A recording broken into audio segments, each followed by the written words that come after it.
movement of Dvorak's string quartet in F major, otherwise known as the American Quartet.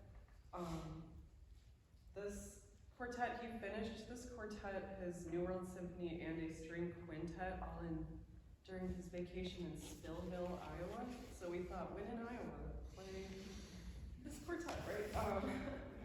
The one cool thing about it is his use of like the pentatonic scale, and there's a lot of influence. There's been a lot of debate on the influence for this quartet, but many believe that it was spirituals or folk songs from the area, because Stillville had like a big Czech community, and there is like concrete research that Dvorak was also interested in like African American spirituals at the time. I just want to share one quote with you. Now I don't think this is a simple piece, but he defended the apparent simplicity of the piece, saying, "When I wrote this quartet in the Czech community of Stillville in 1893, I wanted to write something for once that was very melodious and straightforward, and dear Papa Haydn kept appearing before my eyes, and that is why it all turned out so simply, and it's good that it did." Go ahead. Yeah, Papa Haydn. So thank you.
Dvorak American really loud, rolled down my windows, drove really fast. I'm probably not the first person to do that. Like, probably a lot of people have done that, but it was absolutely worth it to do that. All right, good. Things that people could hear that could take it to the next level. What are some things that they might be thinking about? So there were some times when you guys had two solos that were kind of like, I guess it's a duet at that point, but you guys worked both together. So I think on the other voices it can come down a little bit so you can hear those two voices, and then of course the two voices kind of meld together. Great, yeah. Yeah. So that's always challenging. It's challenging for some string quartet. It's also when I coach this for saxophone, like just that blend, like how to differentiate the voices. And maybe we'll talk a little bit about that, because we're going to be dealing with balance, obviously, with different combinations. This is this very sort of wonderfully rich, but can be precarious combination because the timbres are not that different, right? Great. So we'll talk a little bit about that. Yeah. Olivia. I would say because of the quality of the space that we are, it's something that we always talk about articulation. That doesn't come as articulated here, it's a little bit mushed together, so maybe being more articulated, especially when you have shorter notes. Great, yeah. So again, the more resonant the hall is, the more we need that articulation. And I will say something about Dvorak, like, how many people like Dvorak's music? Yeah, I mean, and I will say the simple comment, like I was thinking, he was writing at a post-late Beethoven time. So you think about it, it's about 50 years since Beethoven sort of blew everything up with the late quartets. And so if you're familiar with those quartets and all of his late writing, it's incredibly complex music. And so that's kind of in the collective memory of people. And then once Beethoven kind of blows everything up, then we have different composers trying to establish, like, well, what's next? Brahms' horn trio. Brahms is somebody who's like a what's next composer. There's this nationalism that's a what's next composer. Like, these different composers looking for a path forward of what that's going to look like. So this idea of sort of nationalism is happening in here. So it can, again, there can be the sense of like, well, that is not art music or blah, blah, blah, it is. It's just a different approach to how you think about that sort of, how you're going to move that canon in a certain direction. So let's talk a little bit about the balancing. So Christina, can we put that spot that I was telling you, and you guys, where you had the fortissimo, sort of long note, somebody has a tremolo, and then you have, I don't know.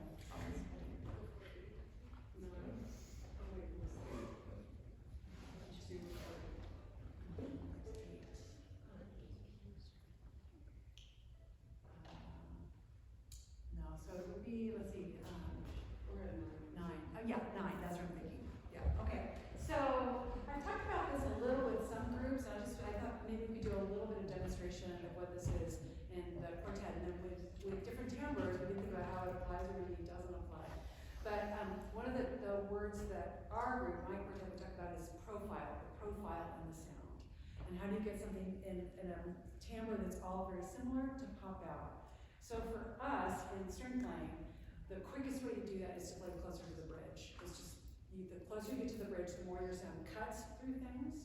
And when you pull back from the bridge, you can still get volume, but you don't get that cut. And that's the way of cutting through the sound. So this was a spot we talked a little in the room, and in the hall we're going to need much more lucratively, and we're going to need you guys to create the energy, because you have fortissimo, right, marked, but we lose the cello because it's so low. So what I want to do is I want you all to create an energy and a sound, but I want you to pick a sounding point that's not so close to the bridge. And then I want you, Christina Lee, to pick a sound that you feel like vibrato, as close to the bridge as you feel comfortable. Like you can get the sound to really power out. And let's see if we can get that to check.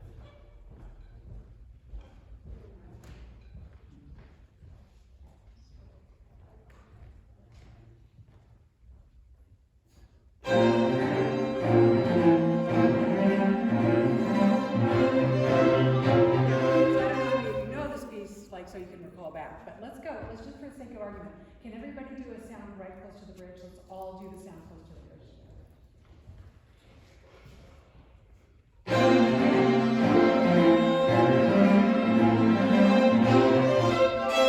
Everybody do a loud sound but not close to the bridge. So we're having everybody pick the same sound.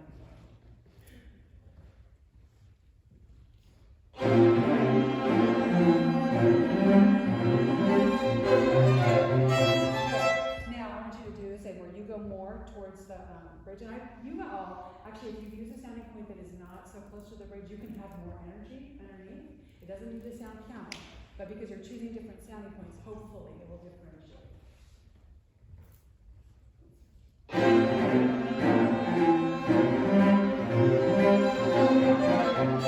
the sake of argument, can the accompaniment play even more, but in the context of this sounding point? Let's see what we have.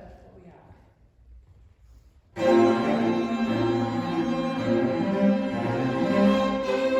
little confidence, Christina. Do it one more time.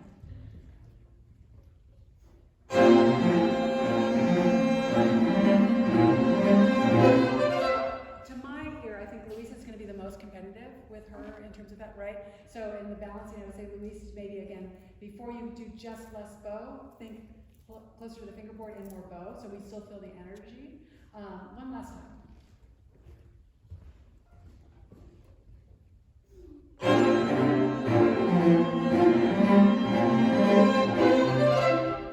So Christina, under your ear, how does it sound? Under my ear, I think it sounds really good. Oh, good. That's good. Because usually people are like, oh, it sounds terrible. So I love that. What often happens, that just shows you're used to sort of being in that area. But what often happens is when we go for that sound on stage, it can feel really crass. It feels like, because we're playing to a space that's just about there. But that's the thing in terms of getting to a space that's all the way to the back. We have to get used to that extra noise because it doesn't actually carry. It gets lost in the thick of it there. So just one other thing I think to think about with Dvorak, because we've got another group playing Dvorak as well, right? Another G major quartet, right? Or just anybody. What are some of the characteristics of Dvorak? We talked a little bit about nationalism. All right, Ollie. The texture. The texture. Ooh, you know I'm gonna go to. All right, very good. Ollie, talk a little more about that. Well, as you said once many years ago to Renee and myself, Dvorak is a master of texture. And I think something that's interesting is often the texture becomes something that's extremely important or motivic, but it's subtle. And yeah. So you might have sections where there's clear tune, right? And then the tune becomes this sort of motivic texture that is repeated. So one of the things to think about with that is that has to evolve. It can't just be static, especially when we've lost tune, as it were. We've got to have some kind of intention. And even if the intention is to keep it the same, because it's like a train that's turning, you have to be intentional about it. Because sometimes we play it and we're thinking like, oh, there should be a melody there, but there isn't a melody there. We haven't given its center stage. So we have to make sure that we're crafting